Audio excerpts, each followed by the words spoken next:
Saudações, pessoas da EJA, tudo bem? Aqui é o professor Wesley de História. Estamos aqui novamente para mais uma aula. Este é o primeiro vídeo desta segunda unidade, na qual vamos analisar civilizações da antiguidade de diversas áreas do mundo e o modo como elas colaboraram para o desenvolvimento das civilizações. Então, nesta aula especificamente, vamos observar dois locais importantes da antiguidade que tem um papel fundamental, o Egito e a Mesopotâmia. Começando por Egito, né, o Império Africano. O Egito é uma região, obviamente hoje existe enquanto um país, mas muito diferente desse passado. Localiza-se na África, de população majoritariamente árabe e muçulmana.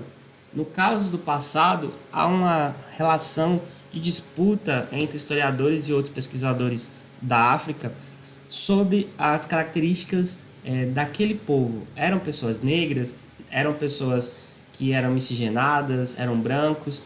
Sabe-se quase consenso que brancos eles não eram. Há uma tendência, a uma maioria pensar que eram miscigenados, ou seja, aquela imagem que, por exemplo, as novelas da Record ou os filmes de Hollywood mostram com egípcios brancos, elas são enganosas. As próprias imagens encontradas em tumbas, nas escavações que mostram uma série de pinturas do dia a dia, atividades do cotidiano, mostram a população miscigenada. Eram pessoas negras? Bom, uma parte dos egípcios ou do território no qual os egípcios dominaram, sim, havia pessoas negras. Inclusive tivemos dinastias de faraós negros. Mas é quase consenso que existe um caminho do meio em observar os egípcios antigos, não os atuais, enquanto um povo miscigenado, com a quantidade de influências culturais muito grande, que influenciaram outras áreas do mundo e tem um papel importante na história daquela região do norte da África, do Oriente Médio e do Mediterrâneo, ou seja, com influência ali em 3 continentes, né? Europa, Ásia e África. Então vamos conhecer um pouquinho mais desse Egito, o Império Africano. Então, a localização do Egito é a região, a gente tem aqui na região africana, claro, a gente tem aqui o continente africano, a sua diversidade geográfica, cultural, no passado e no presente, né, com regiões desérticas, mas com regiões de savana e de florestas úmidas, como a Amazônia, inclusive, por isso que a floresta equatorial, né, na mesma altura aí do Equador. A gente tem aqui um zoom na região na qual o Egito se desenvolveu e que ainda hoje é importante geograficamente, economicamente, socialmente falando, para aquela área da África. A gente vê aí uma grande área alaranjada, amarelada, que é exatamente o deserto do Saara, cercado aí na parte norte pelo Mediterrâneo, mar Mediterrâneo. E nessa parte mais aí a leste, a gente tem o Mar Vermelho. Do outro lado, há o continente asiático, a Península Arábica. Essa parte verdinha, essa listra verdinha que temos aí no meio do deserto, é exatamente o rio Nilo, que nasce lá no sul, numa região de grandes lagos, né, no nordeste africano, vai descendo, né, obviamente, né, até chegar no delta do próprio rio lá no Mediterrâneo, e é exatamente nessa região do mundo que, ao longo de milênios, uma série de povos foram se assentando e desenvolvendo a agricultura, a pecuária, e ao longo do tempo, isso aí por volta de 4.000, 2.000 anos atrás, a gente tem aí uma ocupação e ao longo do tempo vai gerando uma série de relações políticas e a gente tem o surgimento das relações do Antigo Egito, né? Então o Nordeste da África é uma região desértica, mas marcada pela presença de um grande curso d'água, o Rio Nilo, um dos maiores cursos de água do mundo em extensão. Em volume e extensão é o Rio Amazonas, mas o Rio Nilo, dependendo da marcação que se faz, ele é o segundo em extensão. A gente tem aqui uma imagem mostrando as características da paisagem do Nilo, né? Um curso de água no meio do deserto, com paisagens de rocha, de areia, grandes areais, dunas. Então, o rio exatamente é o que deu vida e que dá vida ainda à existência daquela região, inclusive uma das regiões mais populosas. O Egito é um dos países mais populosos da África até hoje, inclusive, por conta exatamente deste rio. Seguindo adiante, a gente tem aqui uma pequena linha do tempo para localizar essa história que é bastante longa, tem uma diversidade de momentos e a gente vai se concentrar em alguns momentos específicos nesta aula de hoje. Então, a gente tem no Egito Antigo o que os historiadores e arqueólogos chamam de Antigo Império, que é exatamente ali a transição do período neolítico das comunidades iniciais para uma organização social mais elaborada. Então, por volta de 3.200 a 2.300 a.C., né? Ou seja, olha o tempo aí, quase 5.000, mais de 5.000 anos, a servidão era coletiva, servidão é um processo entre escravidão e liberdade, tá? As pessoas, né, não eram escravas, mas tinham obrigação de trabalhar nas terras dos governantes. Forte burocracia, né? Ou seja, o governo tinha funcionários cobrando impostos e organizando os recursos naturais e a agricultura. E por volta de 2300, secas e altos impostos geram revoltas e ocorrem invasões estrangeiras. Esse momento inicial aí é quando o Egito começa a se configurar, a gente tem um contexto de construção do Estado centralizado, da disputa de elites e um momento de surgimento desse reino, né, que ao longo dos milênios se consolida como uma grande potência no norte da África. Posteriormente, a gente tem um período chamado Novo Império, que é talvez aí o auge de alguns momentos, né, da história egípcia, mais conhecido, né, que acontece aí por volta de 2050 a 1750 a.C. Nesse momento, o faraó retoma a centralização depois das invasões estrangeiras no período do Antigo Império. Há um crescimento territorial e econômico, né, os egípcios invadem outras áreas e, nesse contexto, outros povos entram dentro do Egito como tributários ou como escravos, né? A gente tem um caso aí dos Hicsos, que foram aqueles que apresentaram os cavalos para os egípcios durante milênios, tiveram brigas constantes contra os egípcios, né, por disputa territorial, e os hebreus, né, que é basicamente a origem do povo judeu, que se tornou parte do Egito. Tem muita controvérsia na relação, eram escravos, não eram. A gente não pode tomar a Bíblia como única fonte histórica. A Bíblia não é um livro de fonte confiável, porque é um livro religioso, baseado em oralidade, na memória, e muita coisa que está na Bíblia ou é um contexto de floreio, né, do próprio povo hebreu, porque a Bíblia é de origem hebraica, especialmente o Antigo Testamento, ou é o ponto de vista dos judeus. Então, a arqueologia diz muita coisa diferente do que a Bíblia coloca.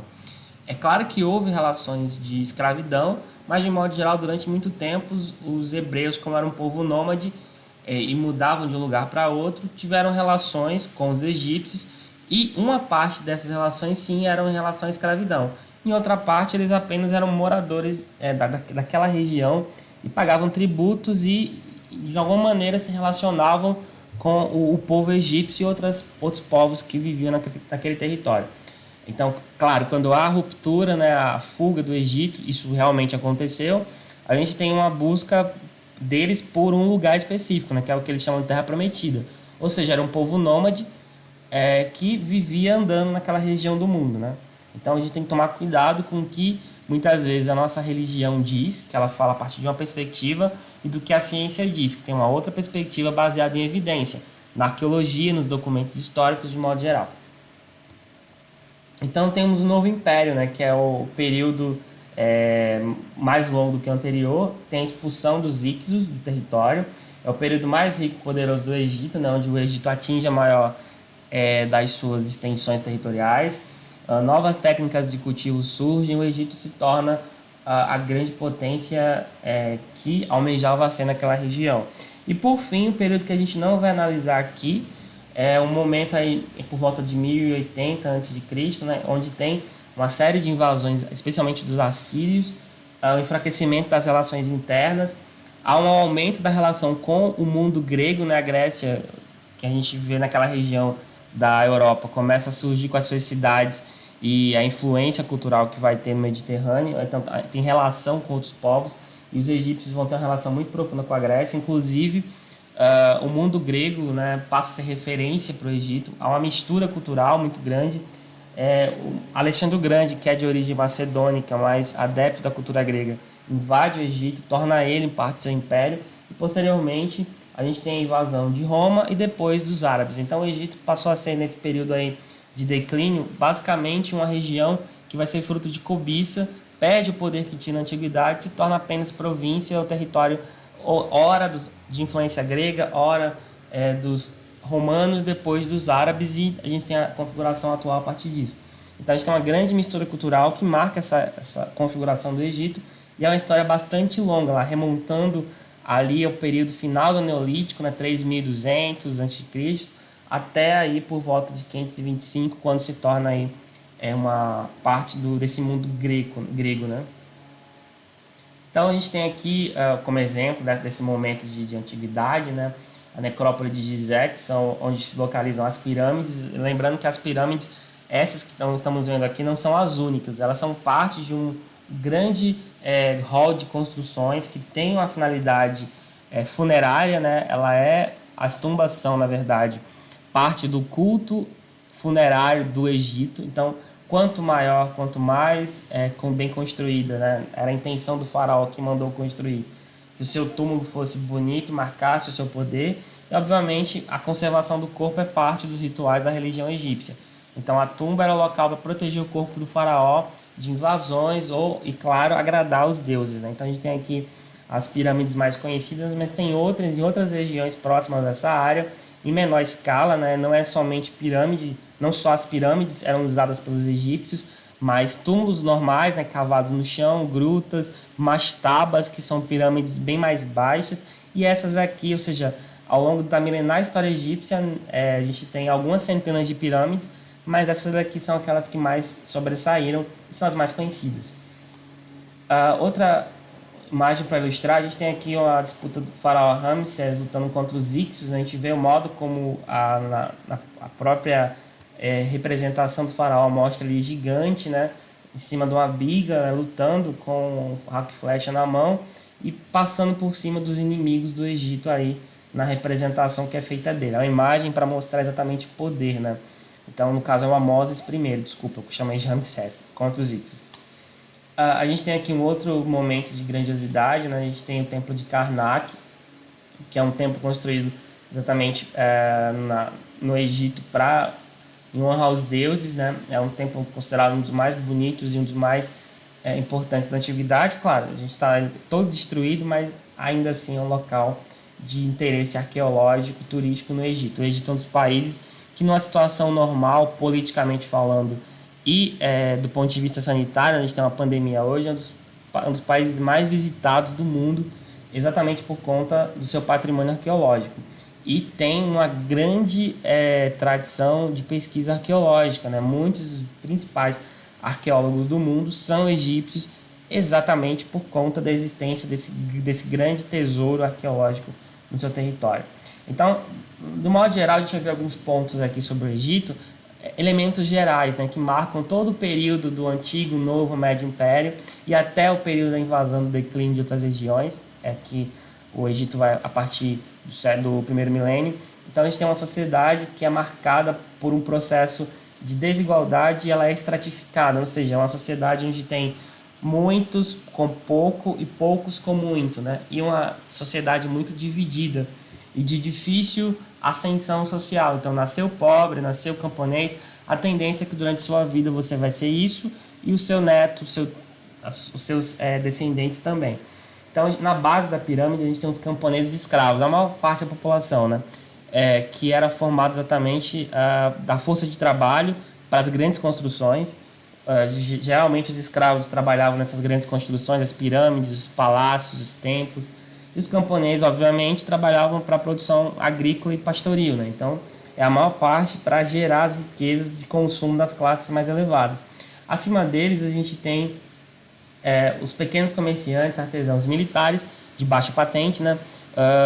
Os comerciantes locais que vendiam seu produto, os artesãos que produziam cerâmica e outros elementos do uso cotidiano e de decoração, e os militares de baixa patente, né, que vêm dessas famílias de modo geral. A gente tem aqui também, acima deles, já começa a aparecer elite, né? Os escribas, que são aqueles que dominam a escrita e a administração estatal, e o culto religioso, tendo em vista que eles também escreviam os encantamentos, todo o processo, né, ligado à lógica religiosa, e os outros funcionários do Estado, cobradores de impostos, administradores locais, todo um processo, está começando a chover, todo o processo de organização estatal. Acima desse povo, a gente tem os sacerdotes e os nobres de maior estirpe, né? Os sacerdotes dos templos, os sacerdotes ligados ao culto, à arrecadação de impostos às divindades, e os nobres que governam as províncias ou os nomos em nome do faraó, que é exatamente aquele que tem o poder maior em todo o território egípcio. Lembrando que no Egito o faraó era considerado uma divindade, filho dos deuses, especialmente filho do deus Horus, e ele tinha todo o poder. E acima de todos eles nós temos, obviamente, o faraó e a sua família, né? Então, chegar próximo do faraó era um privilégio de poucos. Quando ele saía pelas ruas, não se podia olhar na cara dele, obviamente. As pessoas tinham que fazer reverência e se abaixar. Então, o faraó é aquele indivíduo que domina a política, domina a economia, domina a questão da justiça, todo o poder concentrado na mão dele. Alguém só age em nome do faraó quando ele permite. Exatamente aí os funcionários trabalhando em nome do faraó que eram colocados para governar as províncias. Então, a gente tem uma sociedade extremamente desigual, extremamente dividida e com atribuições muito claras para cada indivíduo desde a sua origem ao longo da sua vida. Do ponto de vista econômico, né, para se localizar em uma região desértica, o Egito dependia do Nilo para transporte e para atividades econômicas. O rio, além de dar vida à economia, ele também era usado como local de transporte de mercadorias e pessoas, obviamente, né? Essa extensão dele, subindo e descendo ao longo dos milênios, a gente vai ter essas trocas comerciais. Nesse ponto, a agricultura era muito importante, talvez a principal atividade econômica do Antigo Egito, demonstrando aí a existência de cultivo de cevada, né, trigo e árvores frutíferas. Inclusive, uma das mais antigas formas de fazer cerveja do mundo são fórmulas egípcias, né? Os mesopotâmicos também faziam, mas os egípcios também conheciam isso. Então, o trigo, né, para a produção de pão, as árvores frutíferas na margem do rio Nilo, por aí vai. A gente tem aqui uma reconstrução digital, né, do processo. No lado direito, nós temos uma pessoa trabalhando, né, com um pequeno canal que sai do rio Nilo, né, que leva a água para outras áreas. Então, há uma rede de canais, né, construída ao longo da história no Egito, e de barragens, seja barragem para conter as cheias que eram muito violentas, ou de canais para levar água para outras áreas distantes das margens do rio Nilo. Então, houve um trabalho muito forte ao longo da história de diversas dinastias governantes no Egito, de construção de estruturas de aproveitamento dessa água que é extremamente importante numa região desértica. Então, a imagem mostra um homem trabalhando na margem do rio Nilo, né? Possivelmente ele está cavando uma canaleta, aparentemente. E do lado esquerdo dele, a gente tem um shaduf, né? Que é uma estrutura de madeira, que numa ponta tem um peso, na outra tem um balde. Então, é uma estrutura para pegar água do rio. Então, você gira ela, pega a água e gira de volta, usando aí a força do peso, né? Física aplicada a uma estrutura de uso do dia a dia. Esse shaduf, ele foi usado durante milênios, né, como um elemento de captação de água, né? Então, a pecuária, a gente tem a presença de porcos, cabras, bois e cavalos na alimentação e transporte, obviamente. O Estado era proprietário dos meios de produção, então todas as terras pertenciam ao faraó. Você trabalhava nela porque ele permitia. Então, tudo era dele, por isso que era obrigatório o pagamento de impostos. Uma parte da sua produção ia diretamente para os silos reais para suprir o pagamento de impostos. E esses excedentes recolhidos eram depositados nesses silos reais e eram muitas vezes usados em momentos de grandes secas, né? Porque o Nilo, no meio do deserto, passou ao longo de sua história por grandes secas. Inclusive, há relatos até de canibalismo em algumas regiões, quando havia seca. Então, a gente tem aí uma relação muito profunda com esse rio do ponto de vista econômico, né? Seguindo adiante, a gente tem aqui algumas imagens sobre esse trabalho desses camponeses. A gente tem aqui os camponeses, por exemplo, coletando uvas. A uva se faz o vinho. E o vinho é uma bebida muito importante e muito antiga. Então a gente tem aí uma coleta, a gente veja inclusive a cor das pessoas, né? A gente tem aí até uma presença de, como eu falei no começo da aula, da cor que não é branca, mas não é totalmente negra, né? Seguindo adiante, a gente tem outra imagem, né? A gente tem aqui pessoas puxando o que aparentemente é um gradil com patos, marrecos selvagens, numa região alagada, né? Lembrando que a pintura egípcia ela tem uma outra perspectiva, né? Ela trabalha com a bidimensionalidade, as figuras aparecem de lado, como a gente observa, a perspectiva não é igual à nossa, do ponto de vista da pintura, Então eles representam do modo como eles viam o mundo e da possibilidade de fazer as pinturas, né? Mas ainda assim, pinturas que têm milênios ainda estão vivíssimas para nos contar um pouco da história daquele povo. A gente tem aqui uma pessoa no campo usando o arado, né? A força animal, a atração animal, para rasgar a terra e possivelmente depois botar a semente. Já é uma pintura de um outro momento. Veja que a pintura também ela não é a mesma. Ela vai mudando. Algumas características permanecem, mas outras, essa daqui inclusive está mais delineada, com contornos mais visíveis, etc. Também tem essa mudança. E no meio da pintura a gente vê algumas inscrições, né? Na língua dos hieróglifos, né? Hieróglifos egípcios, possivelmente explicando quem era e o que estava fazendo na cena. A questão aí do cultivo de trigo, né?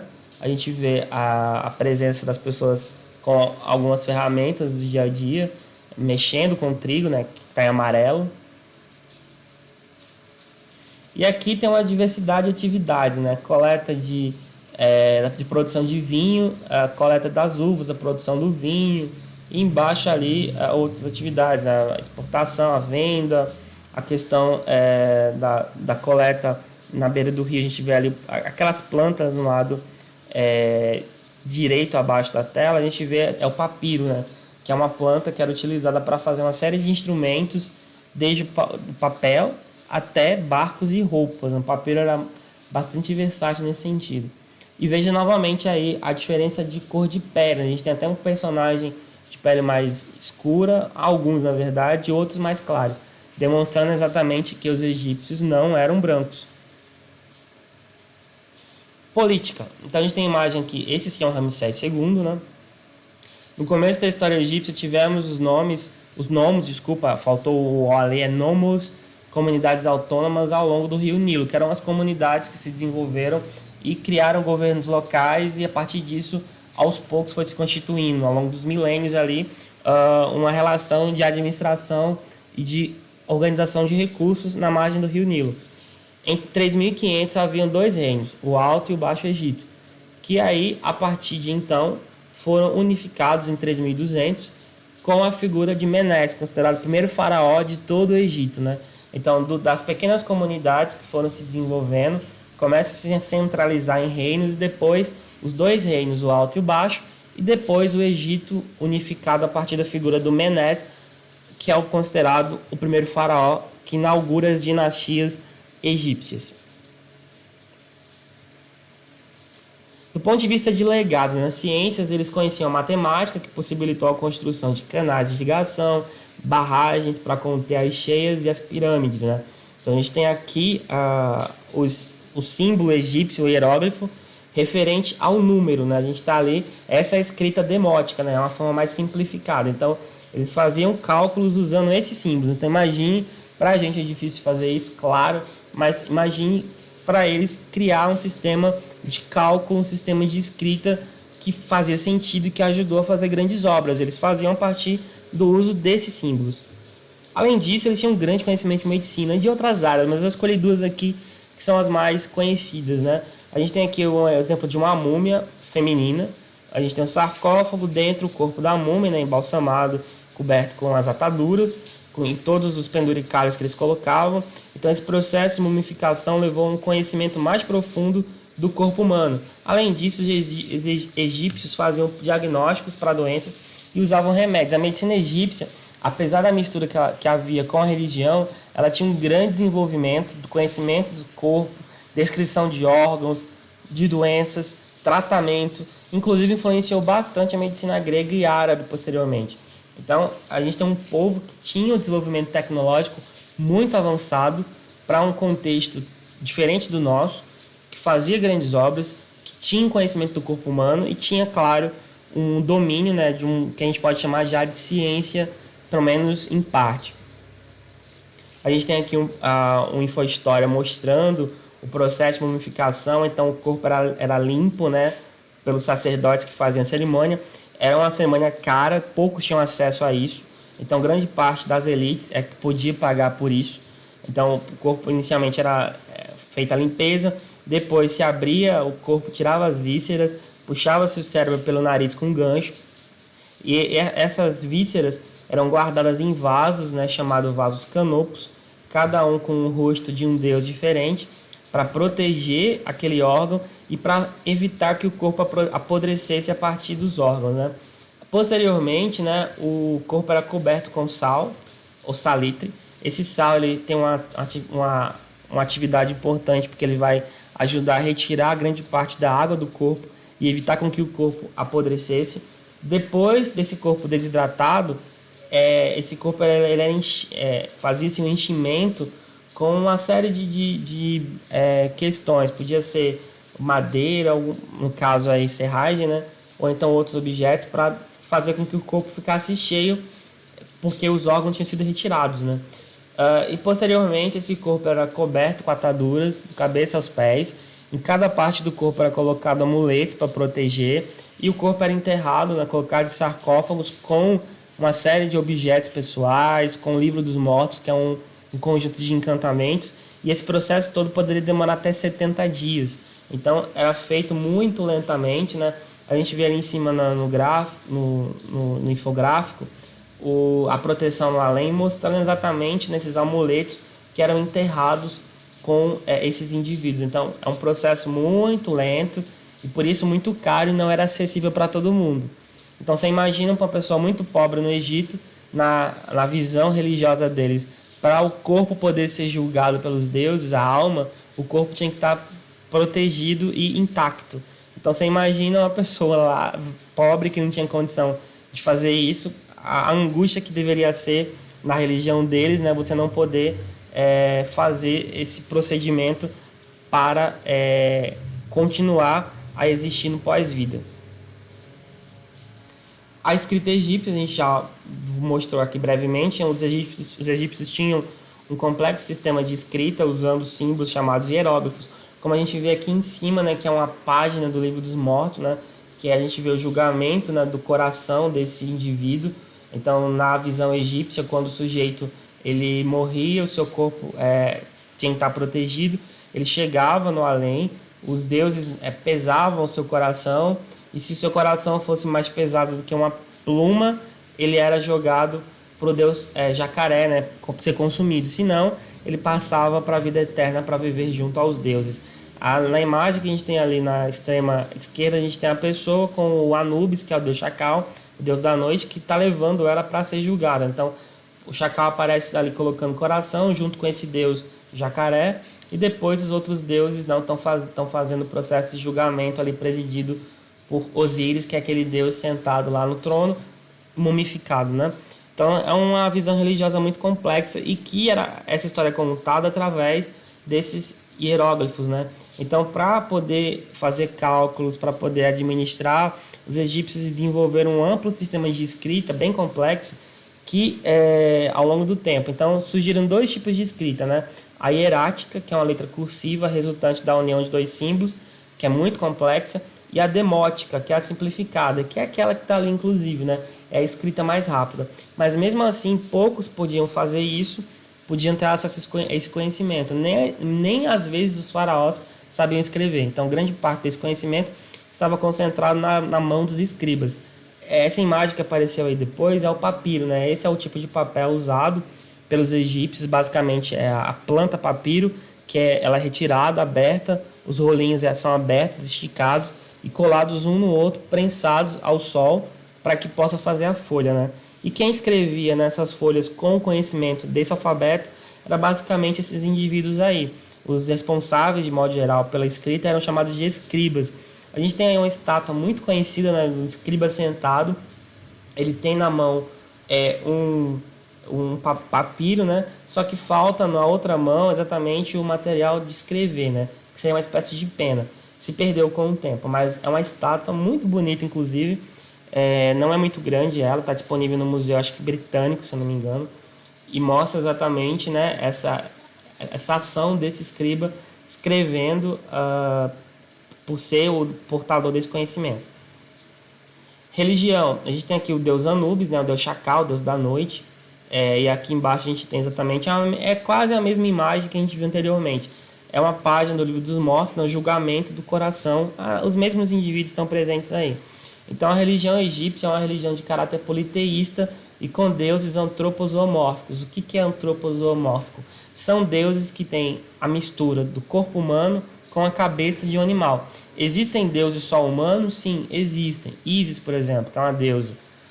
Mas a maioria dos deuses egípcios, eles têm essa forma dessa mistura entre animal e humano, né? Eles representam forças da natureza, aspectos do dia a dia. Então são deuses que têm essa relação antropozoomórfica de modo geral. Alguns deuses representam forças da natureza, né? O Chacal, deus da noite, o Osíris, deus da vida e da morte, por aí vai. Para cada atributo tem um deus específico. Há uma crença na mortalidade da alma e da vida após a morte, por isso a mumificação, como eu já falei aqui, e para isso construíram túmulos, mastabas e pirâmides, ou seja, era uma religião funerária, tudo girava em torno da morte. Para poder ter vida eterna, era importante proteger o corpo, para que esse corpo fosse julgado e a alma fosse descansar eternamente. Então a gente tem aqui um quadro de alguns dos deuses, né, os principais.